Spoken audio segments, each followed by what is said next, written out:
मैथिली दुल्हन। इसके मनमोहक गीत जरूर सुने। यदि अच्छा लगा तो चैनल सब्सक्राइब जरूर करें।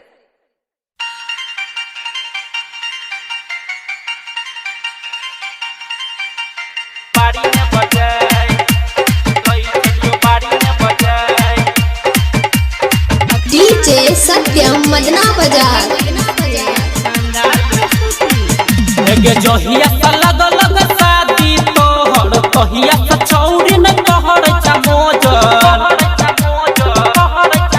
सुनो जहिया तू चहला कुमार के लई चलियो गाछी में बजाए। सुनो जहिया तू चहला कुमार के लई चलियो चौरी में बजाए।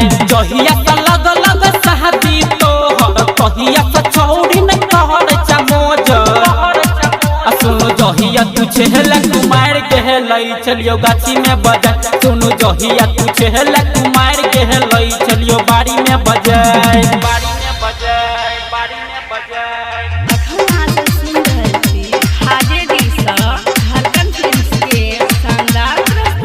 सुमित सतीश डीजे सत्यम मदना बाजार।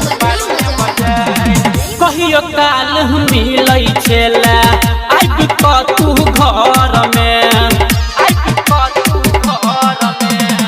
मम्मी के तू कहै छला गई चलिए पोखर में।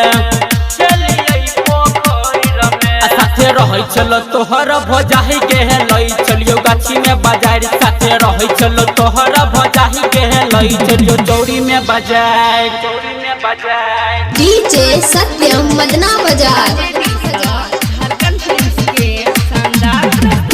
सुमित सतीश दर्दिला उहमें के छौरी कर देल साइड के।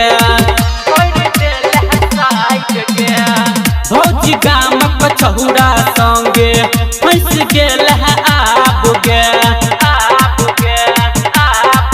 छौरी छेला तू बड़ा का खेलाड़ के लई चलियो नहर पा बाजार। छौरी छेला तू बड़ा का खेलाड़ के लई चलियो बाड़ी में बजाए। जहिया लग लग शादी तोहर तहिया छौरी न कहर चमोज।